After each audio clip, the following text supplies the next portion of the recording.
গরম গরম তেলে ভাজা কে না ভালোবাসে, সেটা হয় যদি ঘরে বানানো টেস্টি পুঁই শাকের পাতা দিয়ে। চলুন দেখি বানিয়ে কেমন করে বানাই, সঙ্গে থাকুন। আমি চলে এসেছি আমার ছাদে। আপনারা জানেন তো আমার আর পুঁই গাছ, হয়তোগুলো পাতা তুলে নিয়ে যাবো, নিয়ে গিয়ে তাতে বড়া করবো, দেখাবো আপনাদের সেটা। তার আগে দেখাচ্ছি পুঁই শাক গাছটা।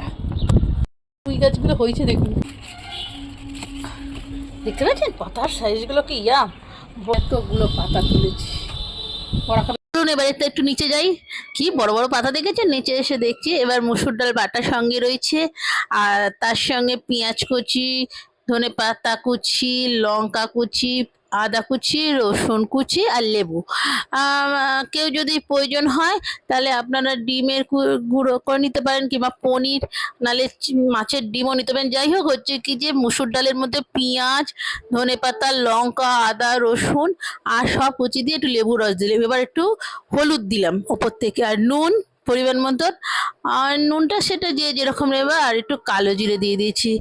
দিয়ে এবার ভালো করে হাতে যত্ন করে মেখে নেবো, যাতে পেঁয়াজটা একটু নরম হয়ে যায়। আর মেখে খানিকটা রেখে দিতে হবে, যাতে পেঁয়াজটা নরম হয়ে যাবে। এদিকে ওই পাতাগুলোতে ভালো করে ধুয়ে নিতে হবে, বর্ষার পাতা।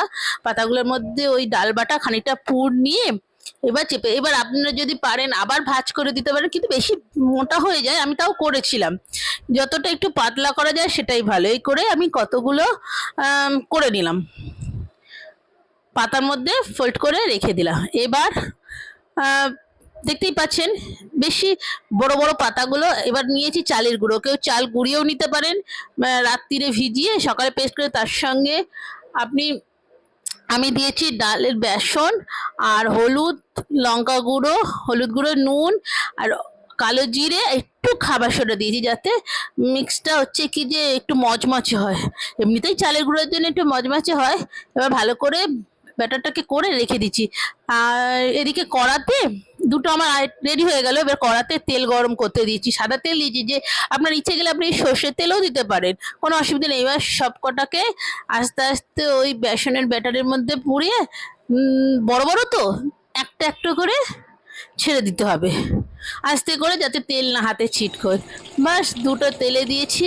আর গ্যাসটাকে খুব জোরে করলে হবে না, তাড়াতাড়ি লাল হয়ে যাবে। আস্তে আস্তে করে গ্যাসটাকে গরম করে, যাতে এবার একটু উল্টে দিয়ে যাতে মচমচ হয়, ভেতরটা ভালো করে রান্না হয়, কেননা নালে কাঁচা থাকবে। একটু মোটা মতন হয়ে গেল আমার দুটো বড়া। বেশ সুন্দর হয়েছে দেখুন, দেখতেও ভালো হয়েছে। আর সত্যি কথা বলতে এতটাই মচমচে হয়েছিল। আরো দুটো করে নিলাম। এইবার দাদাকে গরম ভাতে ঘি দিয়ে, একটু নুন দিয়ে আর লঙ্কা দিয়ে, তার সঙ্গে দুটো বড়া করে আর দুটো করে নিলাম বড় বড়। একটা খেলেই পেট ভর্তি হয়ে যায়। কেমন হয়েছে জানাবেন।